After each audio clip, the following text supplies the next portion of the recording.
Hey y'all, it's your girl Stephanie. This is Wrestling Color Podcast right here on YouTube.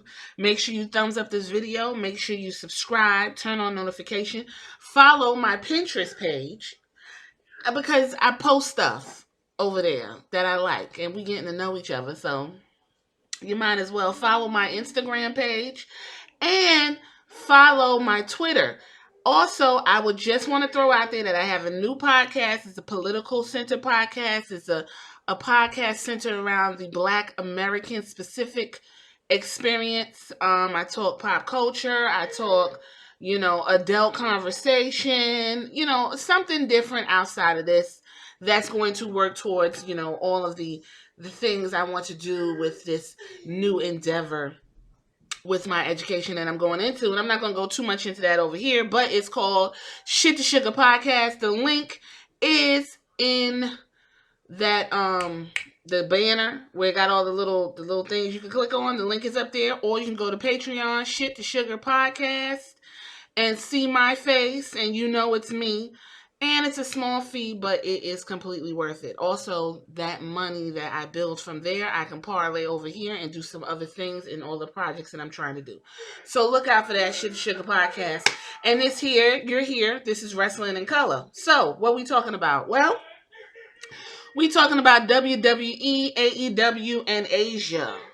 Asian ethnic wrestlers. Okay, I'm saying Asia, but all wrestlers have specific ethnicities from whatever Asian country they represent, whether it be Japan, China, Korea, um, you know, all that, right? Cool. When it comes to WWE and their Asian stars, there's been always an issue, a disconnect, stereotypical behavior, and yes, racism. Yes, racism. The fella you hear in the back, for a quick disclaimer, is my son, and he really gets into his video games and his imagination. So if you hear him roaring and doing his thing, that's just what it's gonna be. Okay, I don't interrupt his creativity, and he doesn't interrupt mine. So with that being said, let's dive into the conversation. Kairi Sane is a professional wrestler out of Japan. Very tiny woman. I think she's like 5'1", maybe 5 feet tall, no more than probably 125 pounds. She came to the WWE in 2012, and while she was there down at the NXT, she was called the Pirate Princess. Now, I'm gonna be honest with you, I never really cared for that, little situation she was doing with her character. But whatever, she made it work, and she did what she needed to do, and she found success in NXT. She got that flying elbow when them little legs kick up in the air. Listen. She about to do it, and it looked good, sleek. Her wrestling was always good. She put on a good show. When her and Shayna Baszler had their situation, she was telling a great story with facial expressions and all these things. Kyrie was married this year recently. I want to say maybe either early this year or like late last year, but she just recently got married. In any case, they called up to the main roster, and as usual, we watch our favorite NXT superstars get called up to the main roster and be completely destroyed and disrespected, and it's very hard to watch that. So, for those that don't know, Kairi Sane is educated. She graduated from Hosei University with a bachelor's degree in Japanese literature.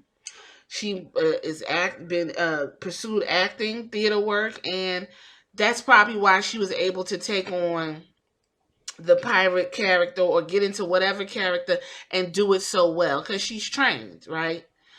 Um, she did the Stardom thing, she did the Mae Young Classic, and she was signed to NXT, doing her little pirate princess thing. So, we watched her, like I said, come into this WWE juggernaut, and you know Triple H tends to treat the wrestlers in NXT completely different than the way Vince treats the main roster folks. He takes his time. They call him, he's like the big, like the daddy with the babies, right? So she gets called up. She got called up, and they didn't have nothing for her.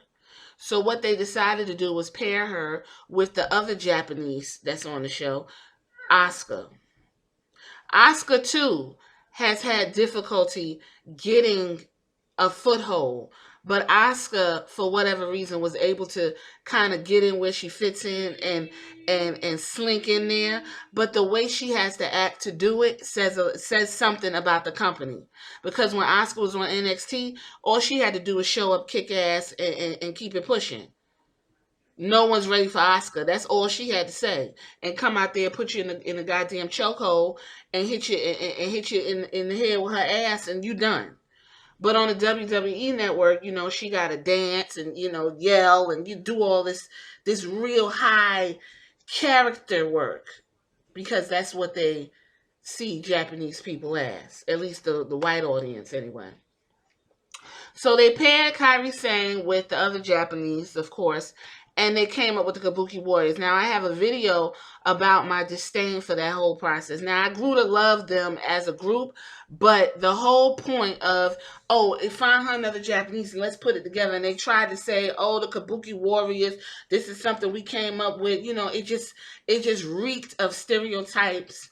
It reeked of, we don't know what the fuck we're doing. We don't have no creativity. So she was paired with Asuka. And then at some point they turned heel, and this is where Kairi kind of start bringing more of the kabuki flavor with the umbrella and everything with it. Now, Asuka already had the kabuki feel with her face mask and stuff like that. But understand, if you don't explain this type of shit to the American public, all they see is a bunch of costumery and clowns. That's all these people see, especially historically, the wrestling community. It's not just Japanese. When it comes to Latinos, you got to be hot, spicy, ready to fuck. That's just Latinos. Just just real. Just exude sex for no real reason except that is the stereotype that Latins are just hot and ready. And then you got the black ones, the black wrestlers who's going to be boot stomping ghetto, or they gonna be drug dealers, or they dancing, or they got to come in and they got to be like, yeah, we finna, they gotta, it's a certain thing that is expected of black wrestlers. And so you have the Japanese wrestlers who, they out wrestle a majority of the roster, and then they kind of have to be watered down and suppressed so they don't upstage who they're wrestling. And then it becomes like, okay, what the fuck? Now, I've watched Japanese wrestling on YouTube, and they take the shit seriously to the point where they don't make a sound while the wrestling's going on. That's respect for them. They're respecting the process. They're respecting the art of it all, the storytelling. They're respecting it. And the wrestling that their wrestlers is giving you is like a story with the body, the face. You don't have to talk in order to tell a story. But I guess Americans are just that fucking dumb. A certain segment of the population, anyway, where they have to have verbal storytelling. You shouldn't have to tell a story, especially if you are a comic book reader or something like that. You should be able to read a book and make a story in your mind, right? If you like Marvel movies, there's points in Marvel movies, for example, where there is no talking, but the face is doing the talking. When Captain America is pained because he has to go do something, and Iron Man is like torn, and you can see it on his face. You guys can't seem to get that with these Japanese wrestlers or wrestlers who don't speak great English. Andrade, right? Okay.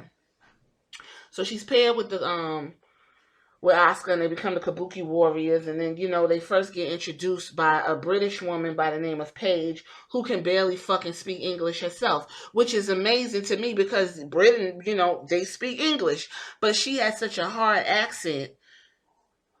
Paige here. This is the Kabuki Warriors, and they're going to, they're going to come out here and they're going to win. It's like, girl, you go from one extreme to another, and why was Paige even chosen? Because y'all just wanted to give this bitch something to do. So you got this tall, pasty. Paige ain't but like 5'6", but Oscar and Kairi Sane are like literally 4'11", 5'2". No, you got this tall white woman, pasty white woman, and I posted it on my Instagram page. If you go back a couple ways, the optics looks like weird as fuck. Introducing these Kabuki Warriors, and they're going to be the dominant tag team for a tag team division that does not exist, for belts that have been just ran through the mud. They're going to be the dominant tag team. So they end up going back and forth with fucking Nikki Cross and what they call it, Chris Cross, Bliss Sauce, fucking the Iconics, and whoever they could throw together at that particular time.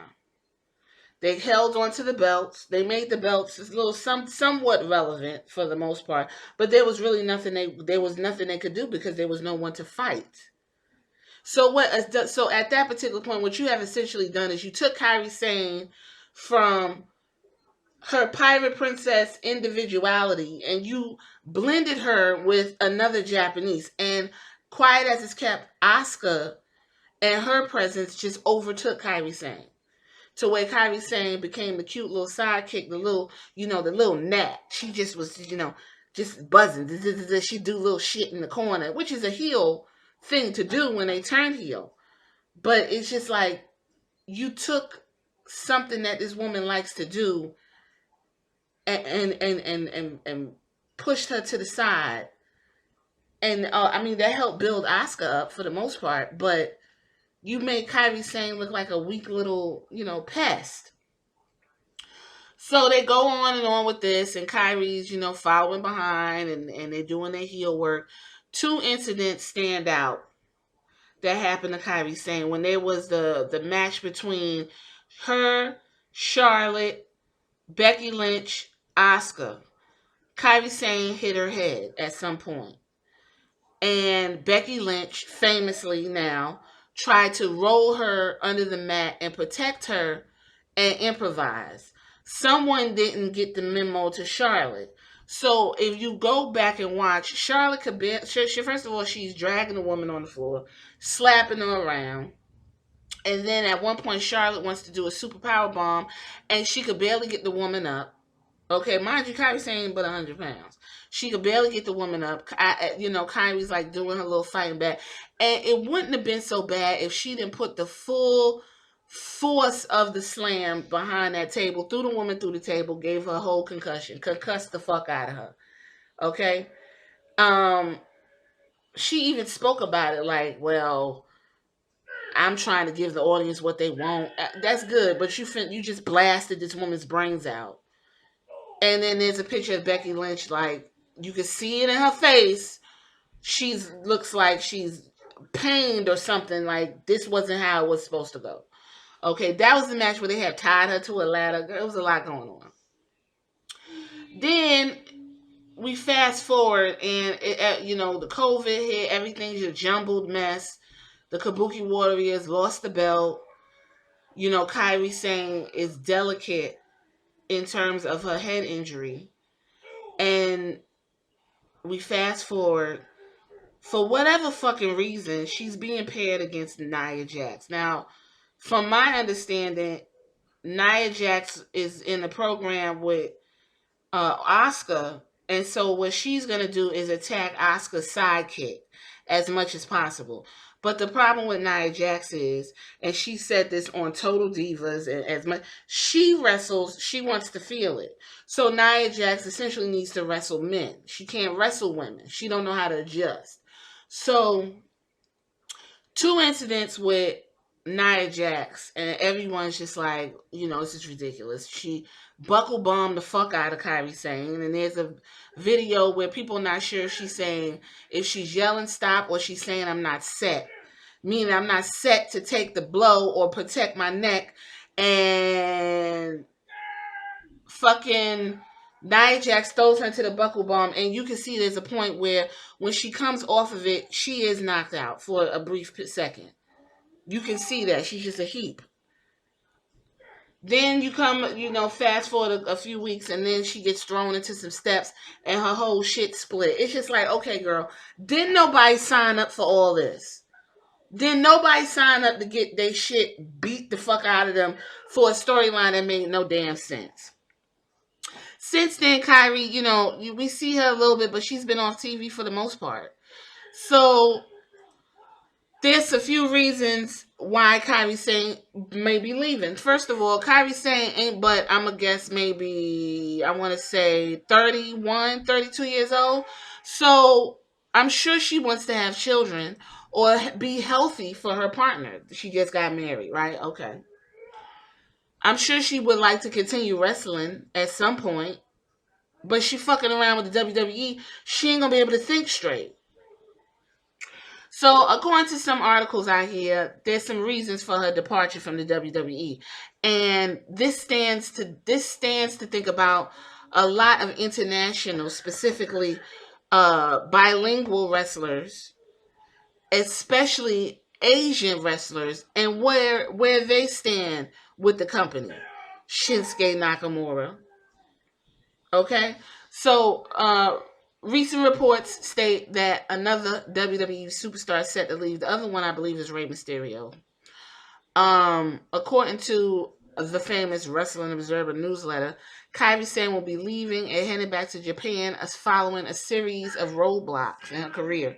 Despite having initial success on the NXT roster, Kairi Sane has struggled to find her own character because she was immediately taken from her character and put into a group, and then was overpowered essentially by Asuka, not on purpose, but that's just what happened. And in NXT, she was also in a tag team with the now NXT superstar women's champion Io Shirai, and they had a real close friendship too. WWE has kept her as a heel, but seemingly have no plans to push her.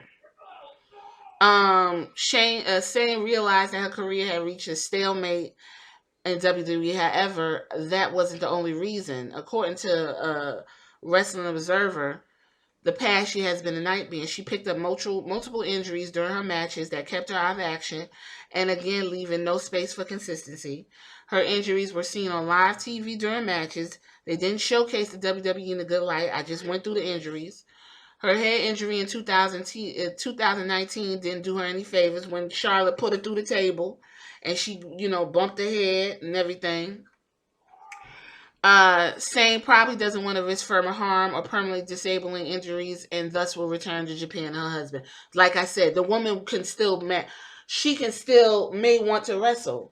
And being that she has some success in the WWE, specifically in NXT, it'll translate in Japan. They're going to love her regardless because she already has history there. And the woman may want to have kids. But she getting the shit kicked out of her.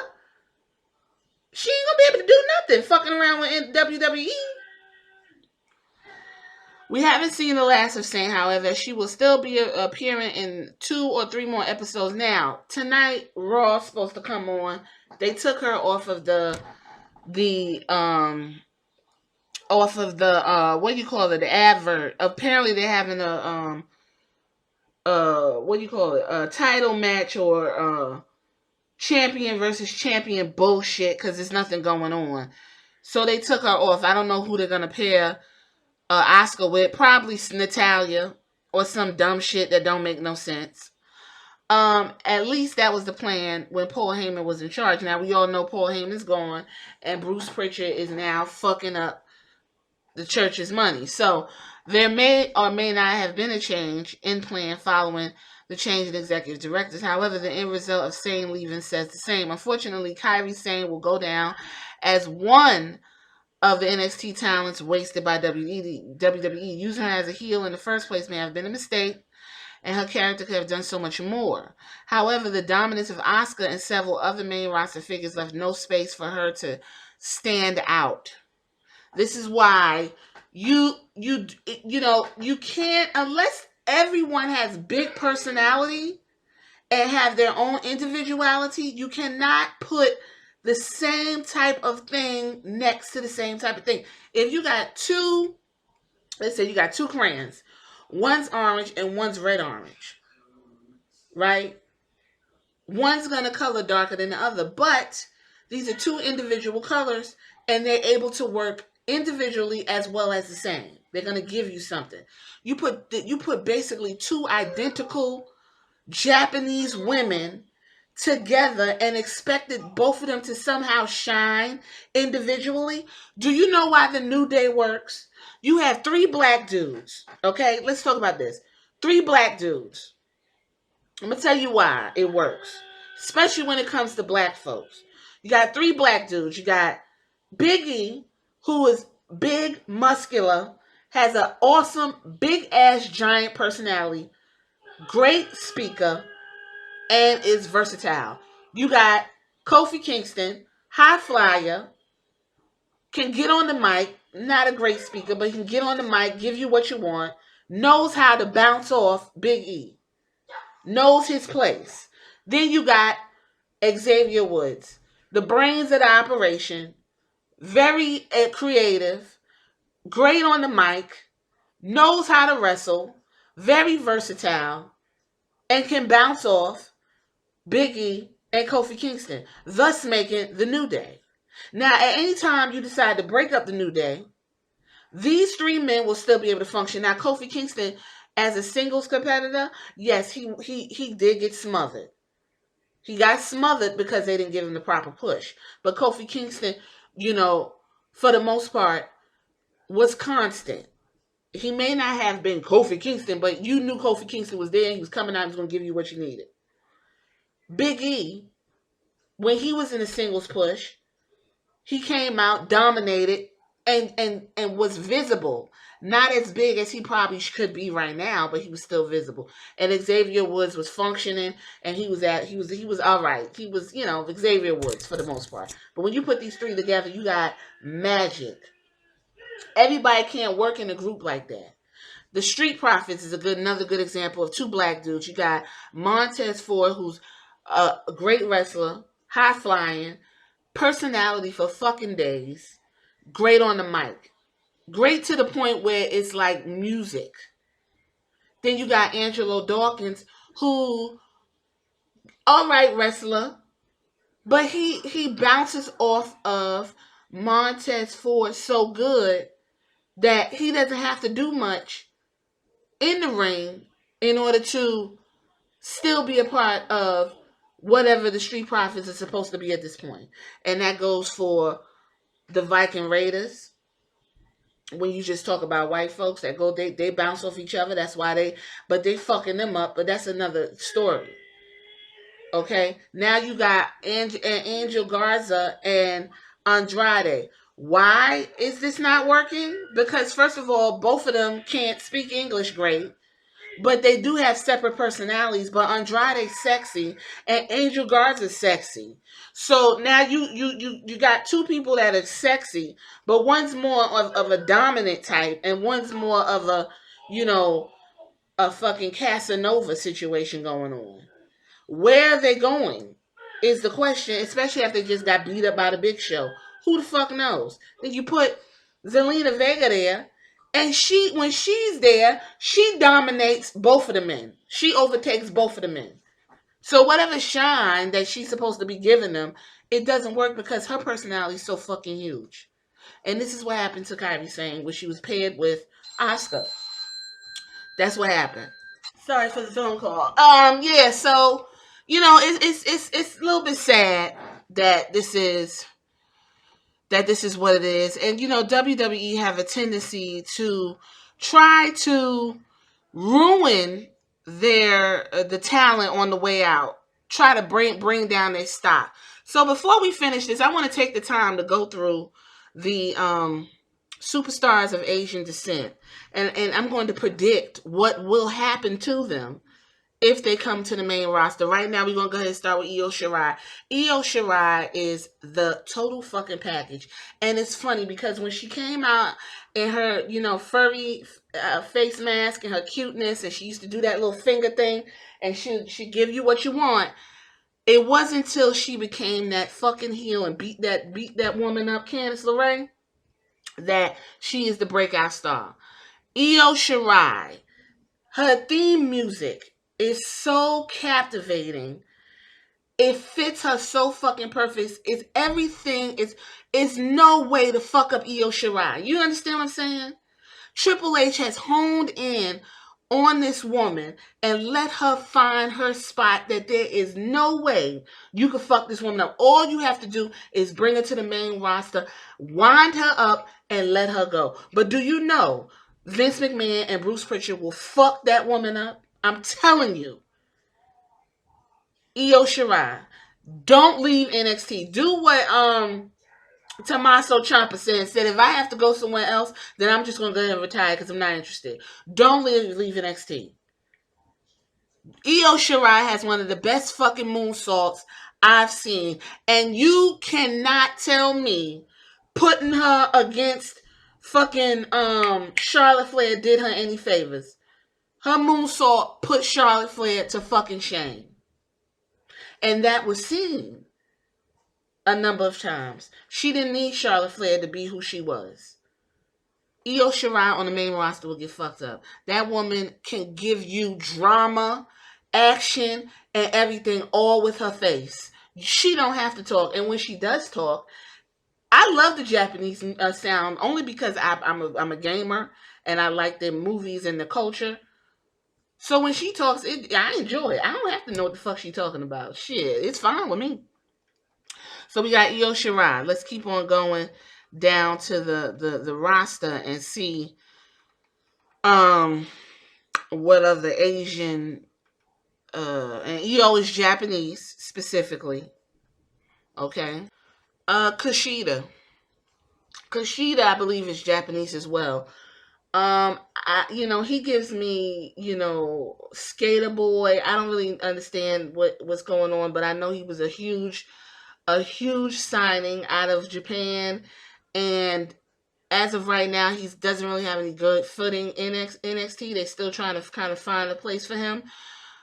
Kushida on the main roster will implode. He'll become that cruiserweight who's now a ninja, who's acting like a ninja. I forgot his name. I'm going to come across it. He does not need to go to the main roster. If Kushida's done with NXT, he needs to go back to Japan or find somewhere else that's more friendly to Asian talent. Akira Tozawa. There you go. Look what they're doing to him. That man was in the cruiserweight division for lining up for a champion. He was getting his ass beat on Raw every night. I didn't understand it. Now, Xia Li. Xia Li is the first signed Chinese descent of wrestler in WWE history. Xia Li is cute. Xia Li is individual. Xia Li is immersed in her Chinese heritage. Xia Li could literally come to the main roster and kick ass. Especially her introductions. She giving you that drama. She giving you that fan. She's like, I'm about to do this. I could see WWE taking Xia Li and doing that one country against the other country because they don't have no fucking creativity. You know how they make all the Muslims to be terrorists and then they come out and then the crowd's like, USA? I can see them taking Xia Li and having her come out like a red commie coming to get the Americans. I can see them doing that to her and it will destroy her entire character. Xia Li is more focused on the bright, colorful side of the Chinese, the dynastic kind of aesthetic she's giving you. She's not giving you the motherfucking Tiananmen Square aesthetic. You understand? That's it. Other than that, it's just like, I don't know. If you want to go ahead and throw Mia Yim in, Mia Yim is African American, Black, and Korean descent. Now, when Mia Yim was over in Impact, she played up more to the Korean descent side, okay? But now that she's over in NXT, she's doing this kind of like, rough ghetto. I don't know. what's going on with her character. I fucking hate it, and it's not natural. Mia Yim on the main roster will get her ass ate all the way up. I'm telling you now. That shit's not gonna fly on the main roster. She doesn't really have. She needs some serious character work. She's a great wrestler. She's a risk taker out of nowhere. That bitch will dive off of something if you wanted to. But if WWE wanted to play up that Asian side of her, it would be the Korean side. But they don't know what to fucking do to that. You think they're gonna put her in traditional Korean garb and have her come out there swinging a staff like old girl from fucking what's the name of that oh my god, that I love that game, Soul Calibur. I mean, come on. They got the Korean girl in Soul Calibur. She got the staff where she be swinging, but she wear her Korean that pretty Korean dress. That I just love it. I love the colorfulness of their clothes and stuff. I mean, that's it. I mean, after you done got rid of all your Asian talent. Then if Kyrie Sane was to say, "Well, I'm going to stay and I'm going to try it out somewhere else," where would that be? AEW? Apparently, from what I understand, Kenny Omega is over the women's division, which I'm gonna tell you right now, I'm not a fan of at all.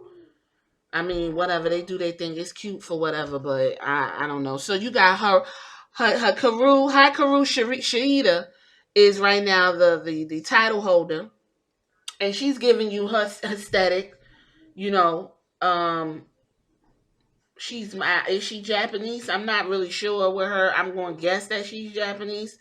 Um, I like her clothes. I like the katana. I like the shoes. I like her whole aesthetic. She gonna give it to you. She thrives in AEW because Kenny Omega has deep roots in the Asian community. He was huge, big over there in Japan and stuff like that. So he really hones in on the Asian talent. So other ladies over there of Asian descent who seem to be, functioning for the most part out of Haruku are Emi Sakura. I don't understand. I don't know if she's a band leader. I didn't really understand what she had going on. Emi Sakura's over there. It's another one. Her Ruhu with her wrestling style is messy to me. It's cute, but it's messy. She's not really. And then you got Yuka Sakazaki, and they call her the Magical Girl. I thought she was cute. She reminded me, I don't Talum. She reminded me of Talum from Soul Calibur. That's the little one who got the arm knives or whatever you call them. Yeah, I play video games, y'all. But she reminded me of Talon when I saw her. Maybe she could, if she wanted to, maybe try that. But AEW isn't at this point. They're not really giving me what they claim to be wanting to give in terms of the hype that they were pushing, and that's another conversation for a different day. So WWE just isn't gonna do it for Asian talent, and I wish that WWE is considered the pinnacle, but they have no standards, and everything has just been outed, and it's really disgusting and gross what's going on over there. So I'm gonna leave it here. You tell me about Kyrie Sane and what you think about the Asian talent, how it's being handled over at WWE. And I wish her the best, and I hope she does have some kids and enjoy motherhood and get to do that if that's her path. If not, the woman should be able to wrestle for at least another 10 years and not have to worry about her fucking brains getting knocked out because someone is trying to make a spectacle of themselves and not protecting the other wrestlers. You understand?